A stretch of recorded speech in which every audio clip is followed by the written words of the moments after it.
Hello, mates, it's Thrive Nation. Well, today it's all about plastic and turning the plastic tap off. And it's a privilege to talk about this because we haven't spoken about this area of health and wellness that is really so important. So I've got an incredible guest on, Frede Magnussen. And I can truly say I am a spirit with a body. I am a father. I'm a husband. I'm many things, but I'm also someone who struggles and battles with plastic addiction. And that's the honest truth. And so, yeah, I really need to change my life. And I'm the first one to confess that when I heard about Frederikke from a patient of mine, I jumped at the opportunity to interview her because my life at this stage, although we do some recycling, it's very limited. There are far better strategies and far better ways that we need to do and implement in our lives. So welcome to the show, Frederikke.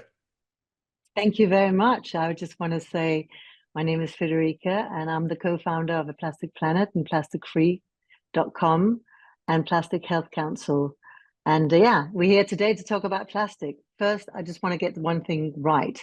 I am a plastic addict myself, but I am seriously ready for change. I think like most people that will be listening to this show, we all feel that little guilt every day when we go out of the house and we return with a mountain of plastic that we have been sold.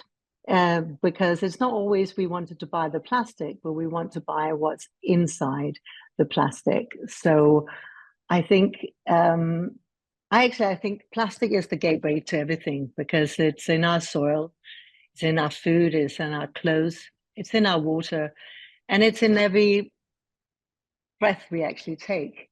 It's in the cloud, and it's actually penetrated everything. And plastic is everywhere. So I think the whole point of plastic is it's kind of just sneaked into all of our lives. But if we kind of have to start from the beginning about to acknowledge what plastic really is. It's a solid fossil fuel with 1,000 chemicals. So when we think about plastic, we know plastic in different forms. We know it in a solid form. We know it in a flexible form. We know it in our clothes form. We know it is in our buildings. It's in our cars. Comes in many ways. But the truth about it is a fossil fuel that's been put with 1,000 chemicals, a very complex way of looking at that. So at the beginning, it is a byproduct of the fossil fuel, of our oil.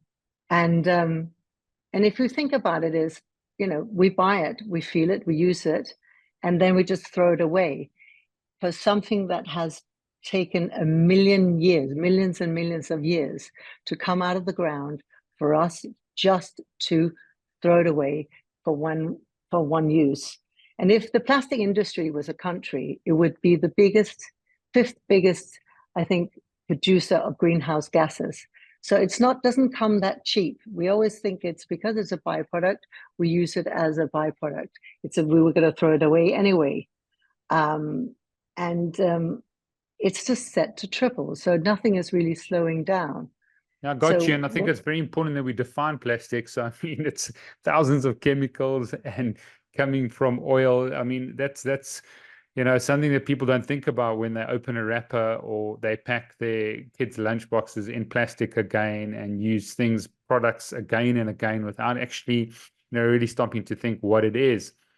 But maybe what you can do, Frederikke, is also just tell us why, you got into this, because people are, thinking, you've had a guest on now, we're gonna look at like reducing plastic and turning this plastic tap off. But why have you got this absolute vision to turn the plastic tap off? And you've done talks. We'll link to those talks. The websites are incredible. They're succinct, they're clear, they're brilliant. I really want to salute you and honor you because they just are just so well articulated and designed. But why and how did you get into this? So about 10 years ago, I set out to help a friend of mine do a film called A Plastic Ocean.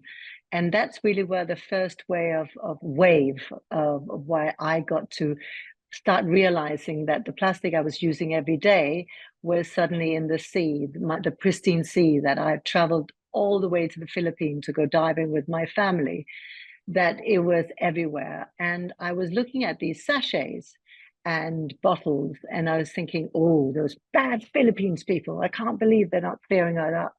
And while I was looking at it, I realized that these wrappers and these sachets and these bottles were actually not from the Philippines. It was from it was from Unilever, and it was from P&G and all the consumer goods companies that we actually had sold people in the Philippines our products, and they would have ended up with the plastic.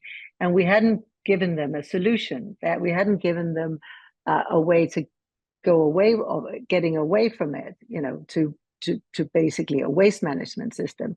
And that got me thinking about what were we going to do when all our beaches ends up like that. So I did a bit of research and realized that there 2 trucks of that little stat that everybody knows probably now, that 2 trucks of plastic goes in the ocean every day, or every minute. Actually, it's actually every minute.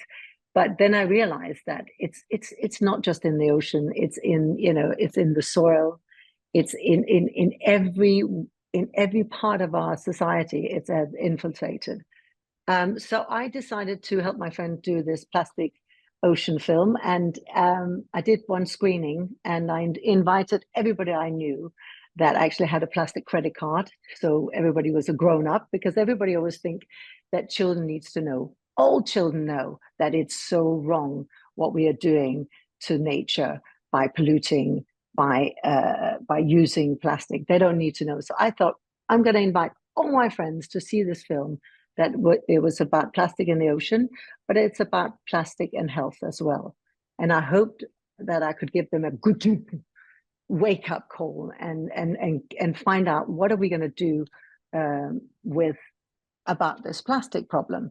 And while I was in the print shop with my co-founder now of A Plastic Planet, Sean Sutherland, we were printing the R's. So recycle, or refuse, recycle, and reuse.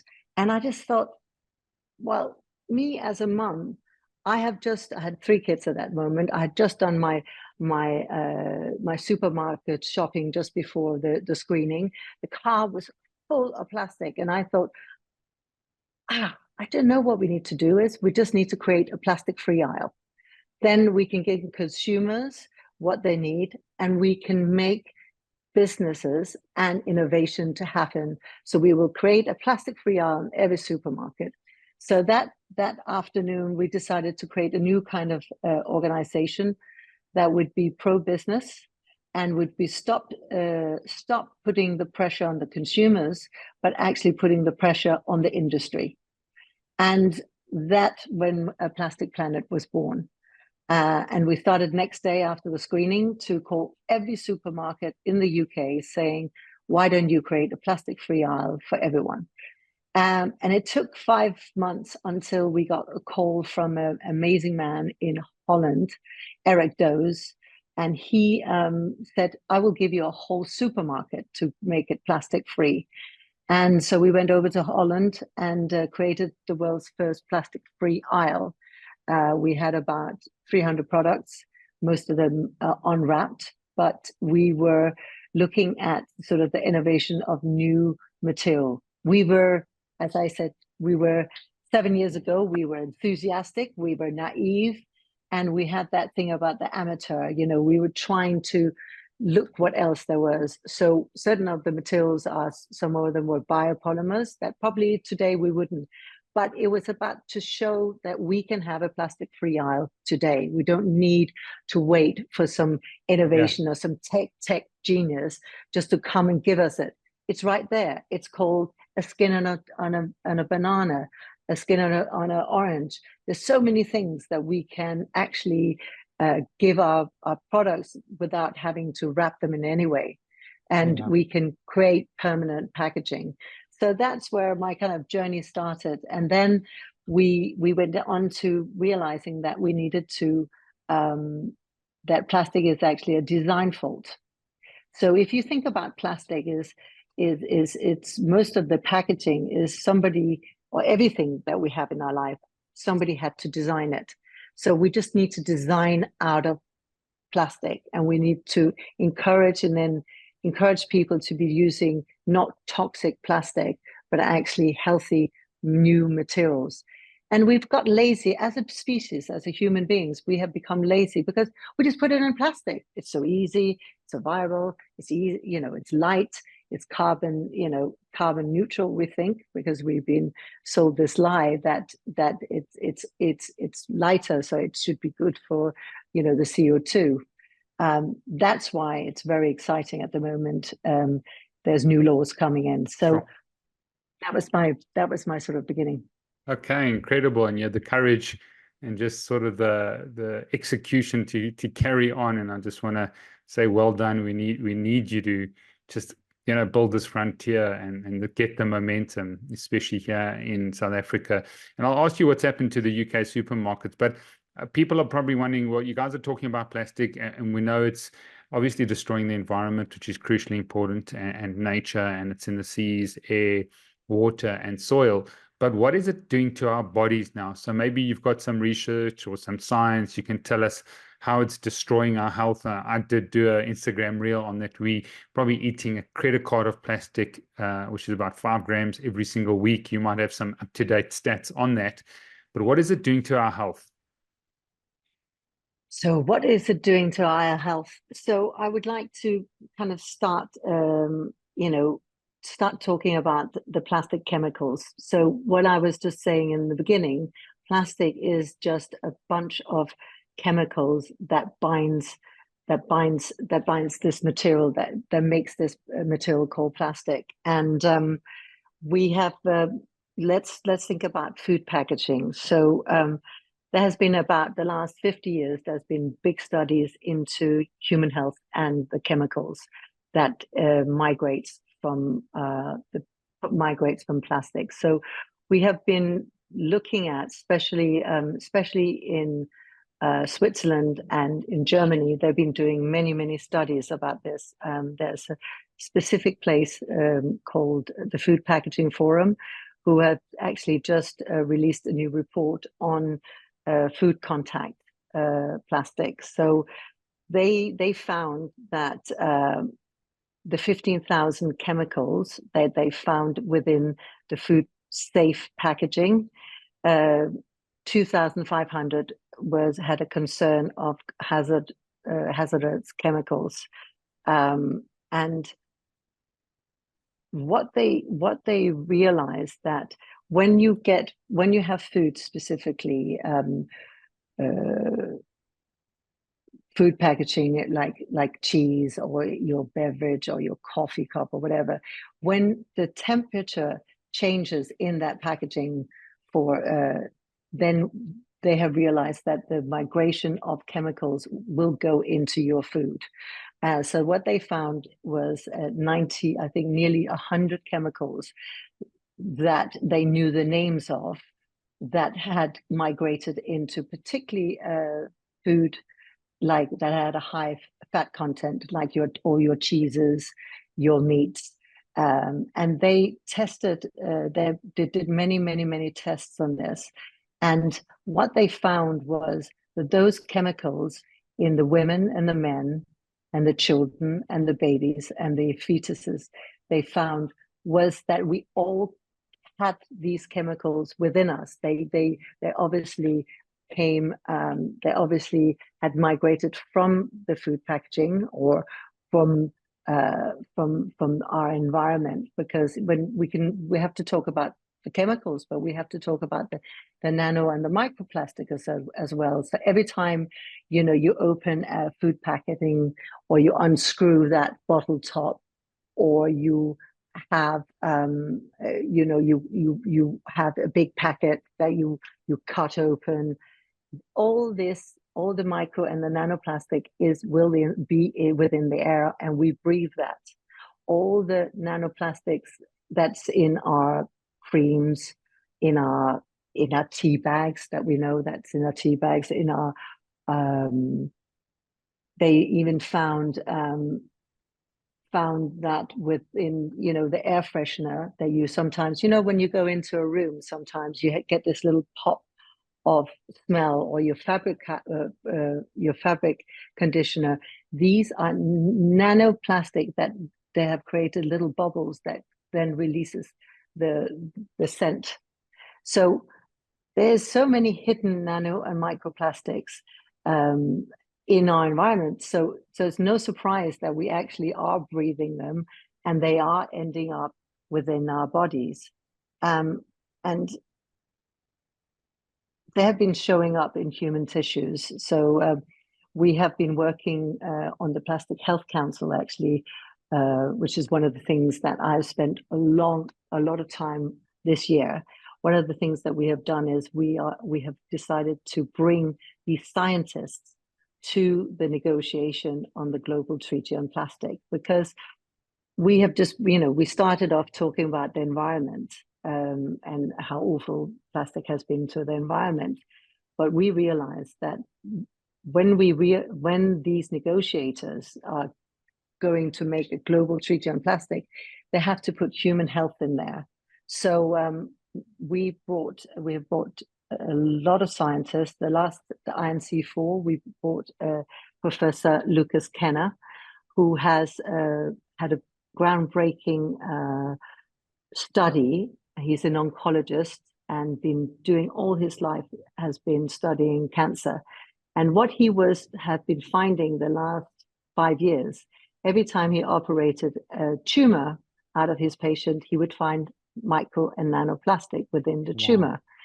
And that made him think, what happens why are cancer, or the cancer cells, bringing these micro and nanoplastic along, trying to feed on it? And he found that they were accelerating cancer. So actually spreading the cancer cells were doubling with these nanoplastic, because what we said in the beginning, plastic comes from fossil fuel, which is a carbon, which is a natural something that our bodies recognize. So our bodies are thinking, that's food, I better bring this along. And actually something quite funny, not funny, but this week they had a big, everywhere in the UK, an article about actually them finding nanoplastic and microplastic in the testicles of dogs and humans. Sure. And so we know now that the body will hold these plastics, and they will we will not just get rid of them.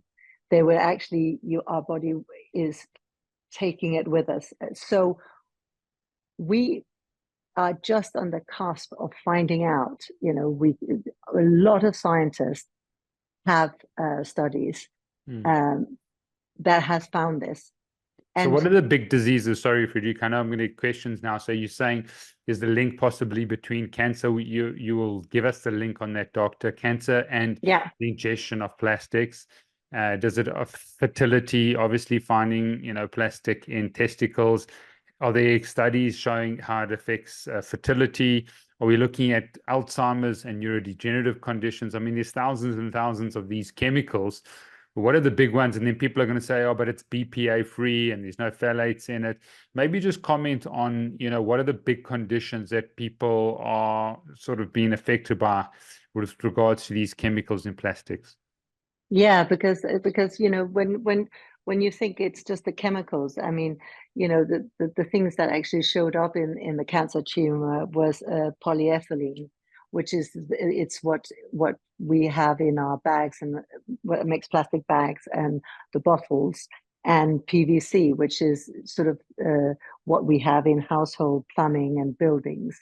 So these are not just rogue chemicals. The things that we're talking about, these new studies that has now shown that it's actually has penetrated our DNA.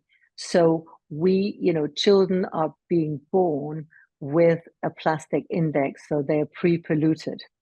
So as as a human race, we are sort of getting rid of ourselves slowly, because the infertility, they know, and if it continues like this, by 2054, the sperm count is 0 because of these chemicals, these hazardous chemicals that is primary in plastic.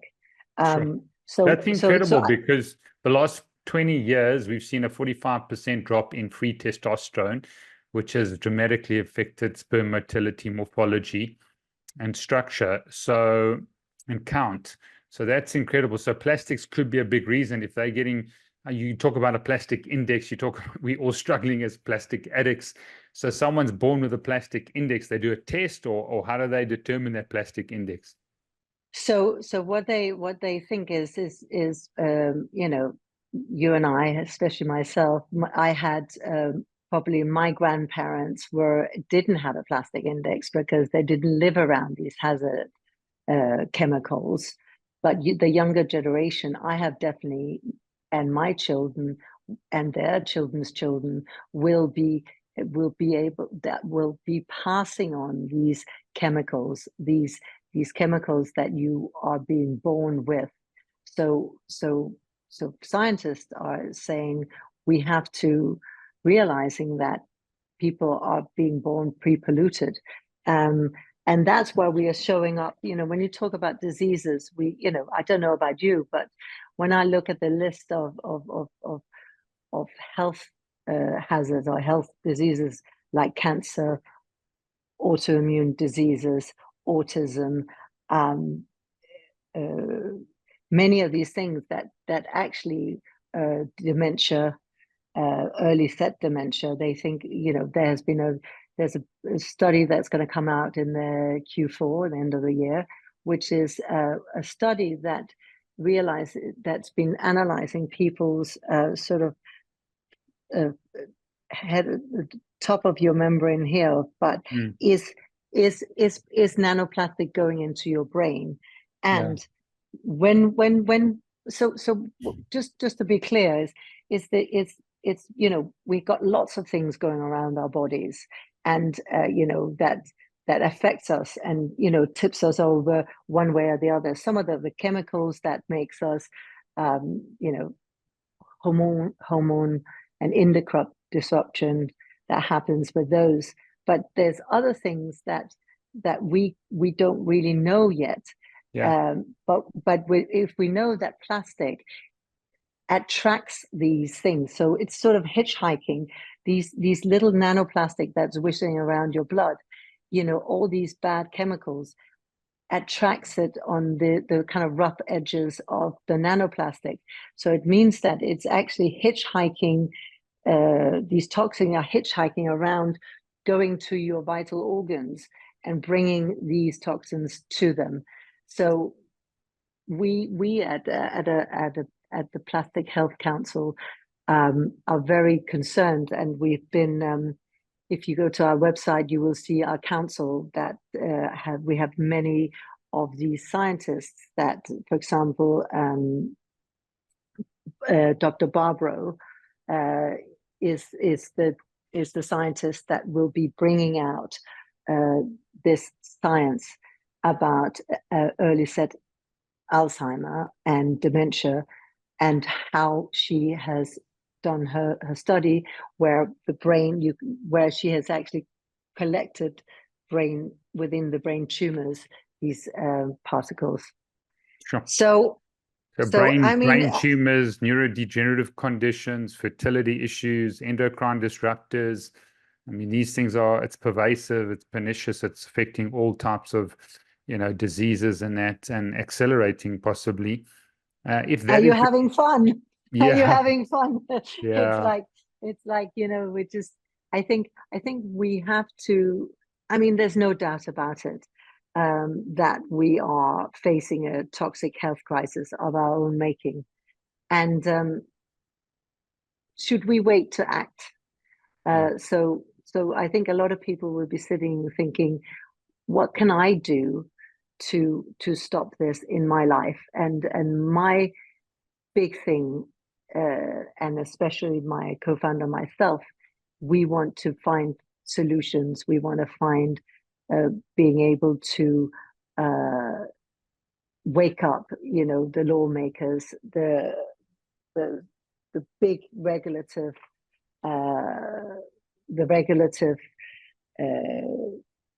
part of our government. But in the meantime, I think my big thing is don't try to avoid plastic as much as possible. If you are having undoing your shopping, don't rip it open. Don't rip it open. Air your kitchen, cut it. Because if you think about the ripping, we always breathe in, when you're just opening a plastic bag of carrots or whatever, you actually breathing in. If you think about how we did. So I would avoid that. I would avoid putting plastic under enormous pressure, like heating it, freezing in it. I would strongly take when you buy your meat and you need to freeze it, you will definitely freeze it in glass. If you can freeze it. There's fantastic glass containers you can get with wood lids that you can do for your leftovers. Yeah. Avoid cling film, and then really look at your bathroom, because I think this is a very big hidden nanoplastic and plastic within the shampoos, the conditioners we use, the creams we use. The thing about, if you think your body is the biggest organ we have, and what we put on it, it's really vital. That is for the health. For the environment, we should be definitely using a permanent packaging and refill. But we buy what we can afford. We buy what we can afford. We can buy what we are sold. So I think at A Plastic Planet and plasticfree.com, we want to ignite and put the weight on industry to change. Yeah.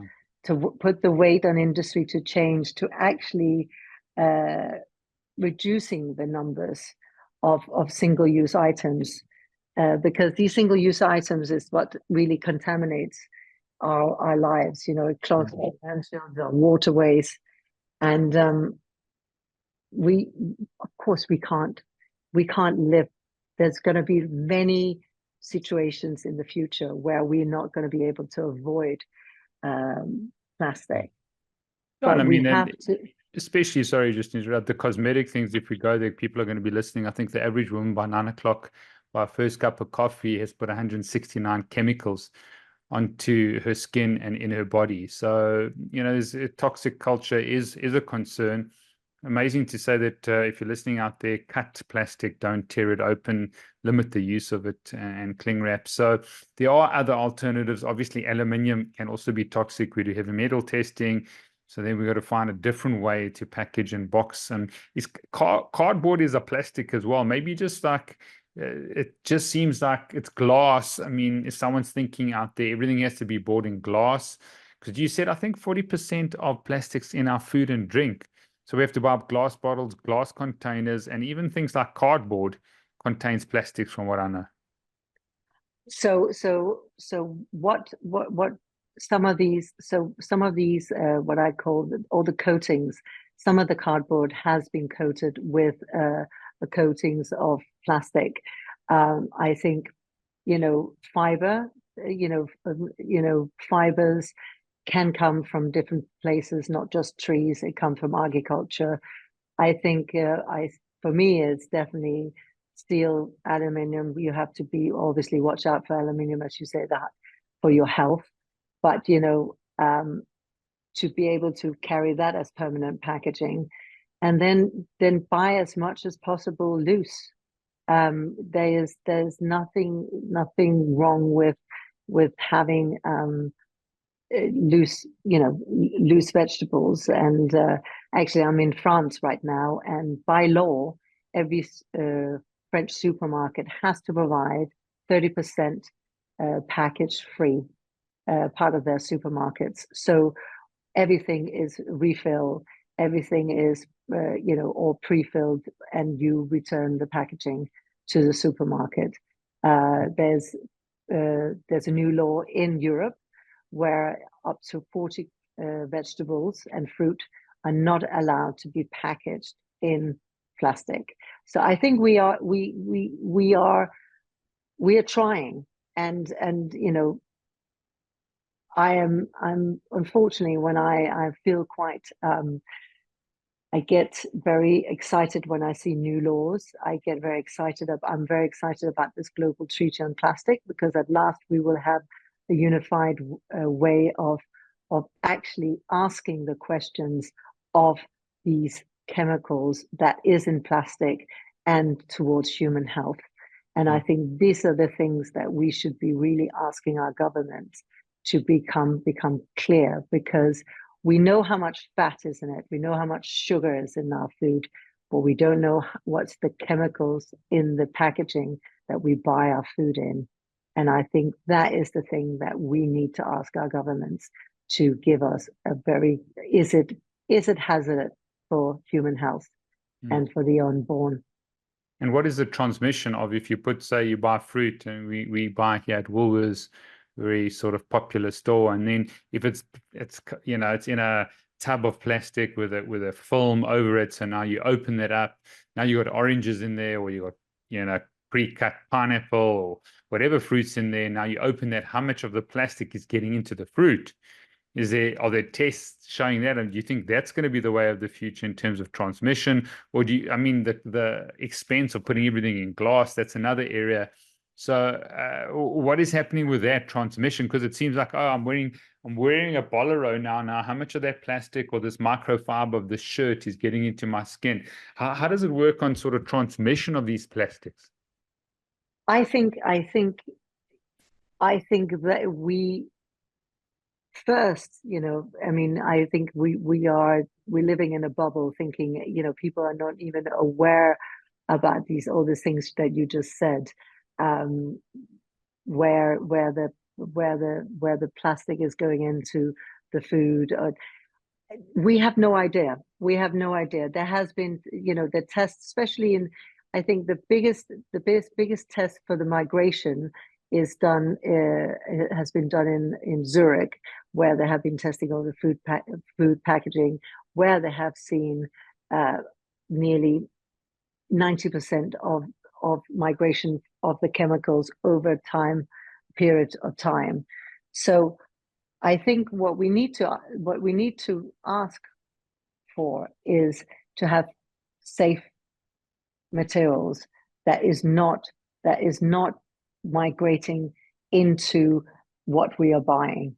And I think that is going to be the kind of juggernaut that's coming down the way of change, because we can't change when we even our governments are still in denial about it. Plastic production is set to triple. We are set to be sold more plastic than ever. So nothing is changing. We are talking about recycling, and as we know, recycling is the fig leaf that everybody is of the plastic industry, that they say, well, we just need to get better recycling rates. 9% or 6% of American all plastic in the world has been recycled. So we can't recycle our way out of it. So we need to wake up. We invented this material. Why this material is so indestructible and so durable is because nature doesn't recognize it, because we are leached it with all these chemicals. We need to invent, and we need to put more energy behind these amazing innovation, and it's all out there. I work with I see new materials coming up all the time, and they are circular materials that's what we take from nature, we bring back to nature in the same loop, and as not toxic and killing or destroying, because plastic is it's a linear kind of economy.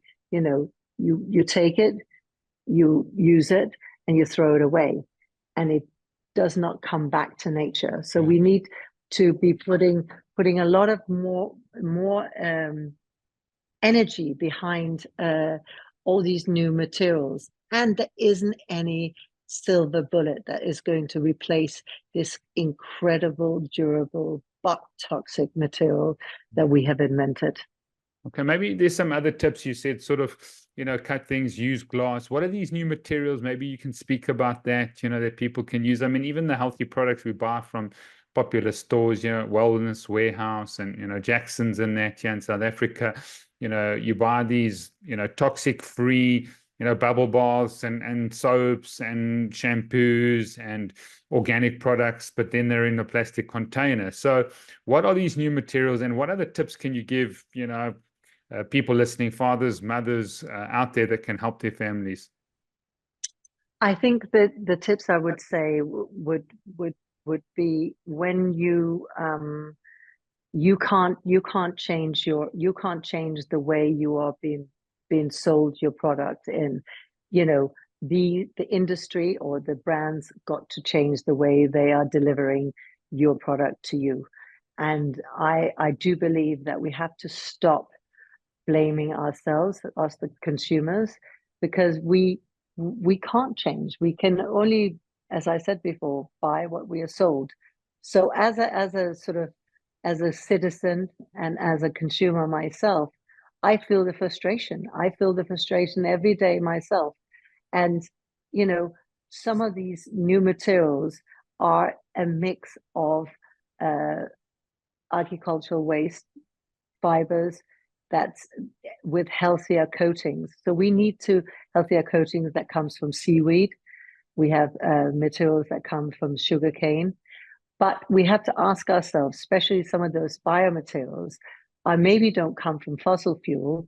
They come from a different source like potatoes or corn, but they are leached with the same chemicals. So we need this debate, people. We need this debate with our brands, with each other, and with our government, to ask them to provide us with health and healthier packaging that do not leach into our product. Yeah. And this is an innovation. You know, there's, you know, very usually what I will call champion brands that's out there who are using hemp paper. They're using things, they're making sure that will go back to nature or go back into the paper recycling. Because if you think about glass, steel, aluminium, paper, they all can become one glass bottle can become another glass bottle. A plastic bottle can never become another plastic bottle. It will have to be downcycled. And I think what makes me really, really angry is when people say it's recycled plastic, because we are recycling the chemicals. So when the things we have just talked about, when people are saying this is recycled plastic, then you double up on the chemicals. That's why no recycled plastic is allowed in food packaging, because they already know that the plastic the chemicals are, you know, already a hazard. Wow. So should people recycle? I mean, at the end of the day, should they recycle plastic? Well, that's sorting out your waste. I think, you know, we know that it does not get recycled. You know, it's literally 0.0% that can get recycled, and it usually gets downcycled into you know, roads. They put it into building materials and all that, because plastic cannot be recycled. It can only be downcycled. So it's a lie. We've been lied to as well. My We've been goodness, Frederikke, that's crazy. But tell me what happened with your supermarkets in the UK. You started in Amsterdam. Did you make a change, or people, our supermarkets got this plastic free, and you got an incredible, we'll link to a talk with this plastic free logo of Frederikke. And I do want to, we're coming to the end of the show, but I do wanted to talk about her 10 beliefs, her overall vision, to turn the plastic tap off. But what's happened to the supermarkets, and has there been a change in the UK since you started this whole process? Actually, what we realized, that the free from revolution, the free from sugar, free from gluten, free from plastic is happening, but and we realized that to accelerate this way was to put pressure on government. So instead of focusing on the supermarkets, and we have decided to put a lot of emphasis on laws.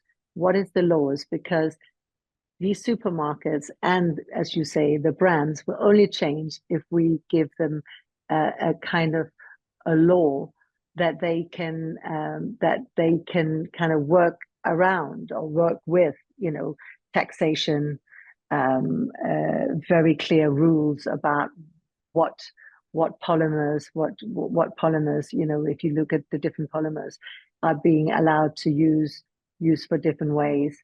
And for a long time, we thought that the plastic-free aisle would be the way, and it is still the way to innovate and where people can could go. And we in most supermarkets now, you will find this whole kind of refillable and reusable and plastic-free parts of the supermarket. But I tell you, unfortunately, most of the supermarkets still, because it still is, you are still allowed to use plastic for single use, find it easier, more hygienic, they think, to put everything in plastic. So that's why we have to create strong laws about what can go in plastic and what can't go in plastic, and think about perishables like food. Should they really be put in something so indestructible and so permanent like plastic? Brilliant. Okay, great. Maybe, I know you got 10 beliefs on your website, which are incredible. Maybe just go for the top 2 or 3, and then we'll put the links in there, because we're coming to the end of the show. I think they're really, really important, and I think they've broken some of my own misconceptions as well. So, yeah, give us your top 2, 3 there, Frederikke.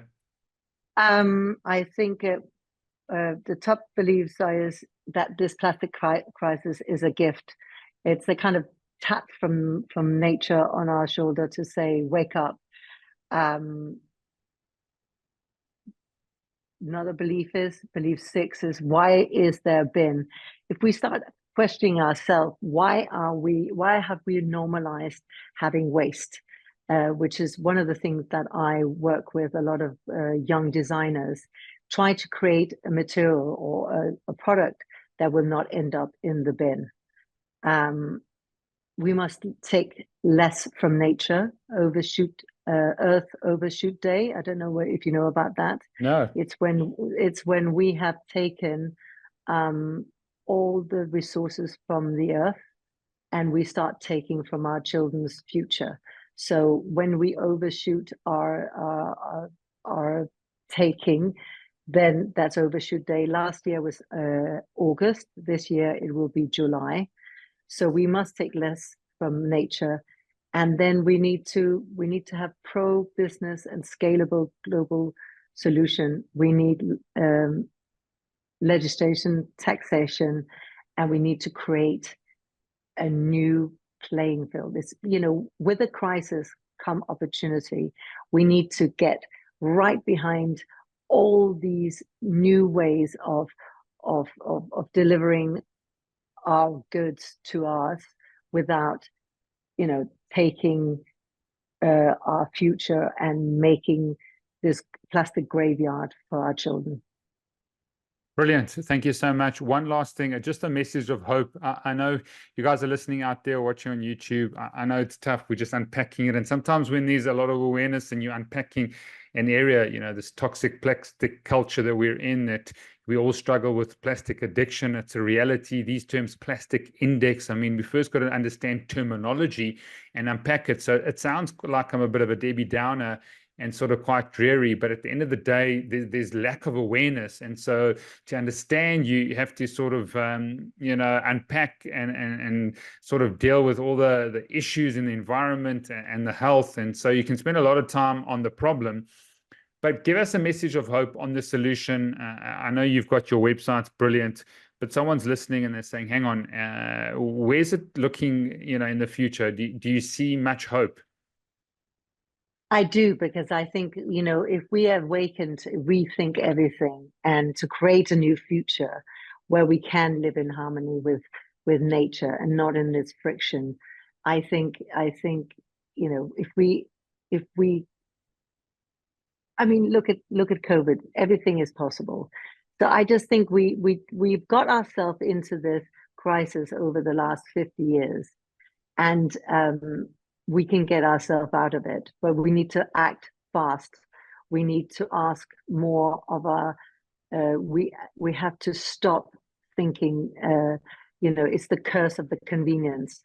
We're going to say, you know, let's think about the whole thing about, is it convenient? It's very inconvenient not having a single use, but we never had it. Our grandparents never had it. So I think if we just, you know, decouple ourselves a little bit from it and really look at it, there's so many things that we can do today to make a better future for our children and not leave them with this absolutely gaping hole of trash and waste, because we are the only animal that produces waste. And but we innovate and we explore new things all the time. So I believe we can do this together. Brilliant. Well, I want to declare favor and blessing over you, Frederikke, that you would rise up like an eagle, that you would fulfill your purpose, your mission, your mandate. Thank you for all the work you've done. I know it's probably come at a cost to yourself, not only financially, but just time and energy and emotional cost of just trying to fight big corporations and now big plastic. You know, I talk about Big Food is not a benevolent organization, you know, what they've produced and this processed food, and big tech is not a benevolent organization. They don't have your best interests at heart. And now we've got big plastic. It's crazy. So there we go. We can add that to the terminology and the nomenclature that we've got. So thank you so much for your time. If you're listening, I know it's been a tough episode just because of this, you know, big problem that a lot of people don't realize, like someone like myself.